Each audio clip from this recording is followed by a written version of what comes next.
Look, I'm keen to talk about the other. We understand around 220 hostages still being held by Hamas.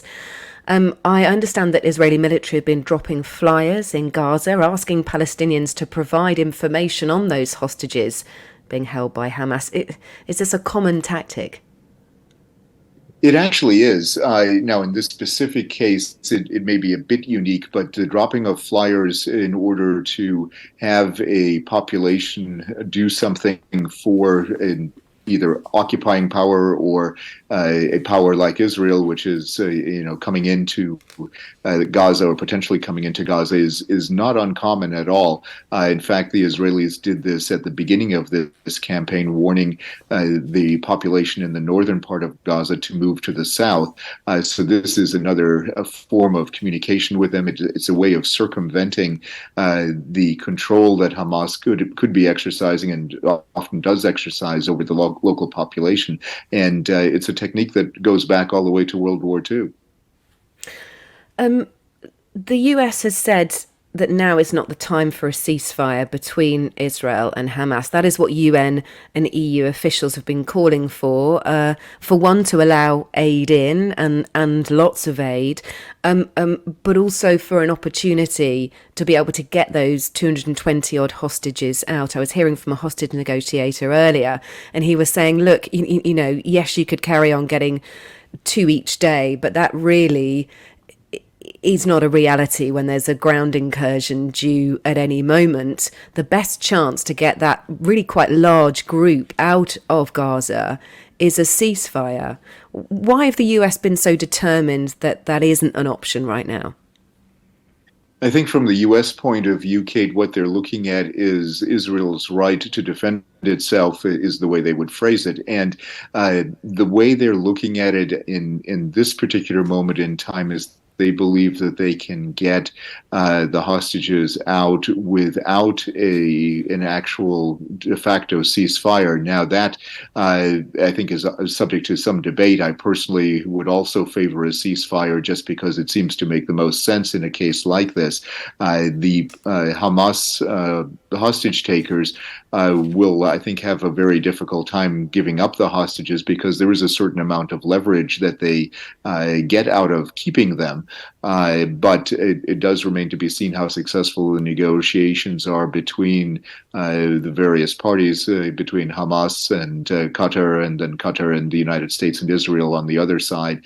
So that does make, I think, for at least an interesting dynamic. And there's there's certainly a possibility that things could move forward. In particular, in relation to the original Israeli demand that the hostages be released in exchange for fuel for civilian use. So there seems to be some movement on the fuel issue at the moment, and that could also mean that there is some movement on the hostage issue. We certainly hope that's the case.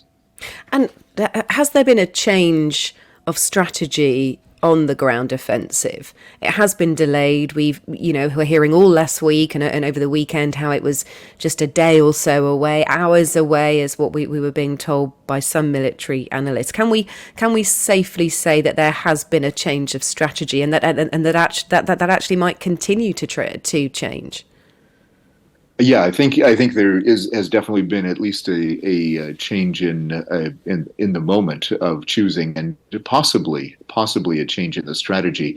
If Israel thinks that it can achieve its war aims, by not mounting an incursion, that could, I think, change the dynamic completely.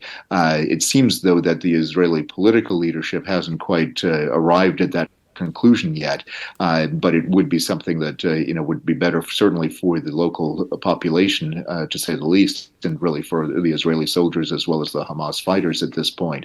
But in terms of the reality of the situation right now, I would say that Israel is putting on pause its movement toward an incursion into Gaza at this point in time.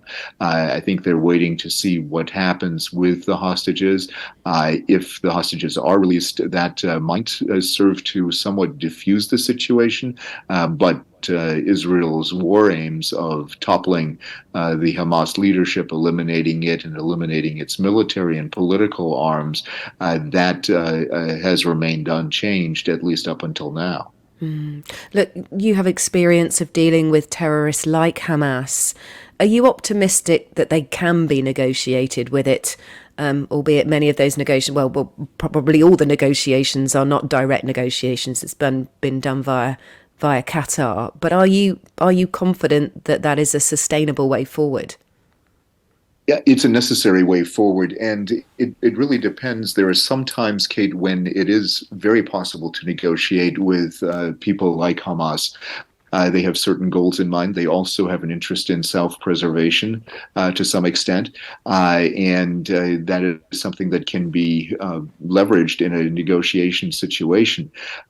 In a case like this, it's difficult because there are, certain things, the sides have been pushed to various extremes by each other's actions, and in the case of Hamas, they believe that this is, something that will help them in the long run. The jury is, of course, still out on whether or not that's the case.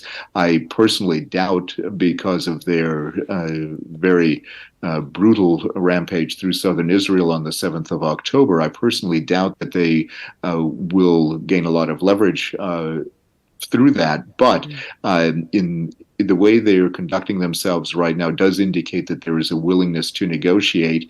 They have achieved a certain goal by doing what they did on the 7th of October. And the fact that they took hostages and by the accounts of the released hostages, at least are treating them relatively well. And that's obviously a comparative term, but by their standards, they're being treated well, Yeah. and so that is something to note. And I believe Okay. that that does indicate that there is room for negotiation.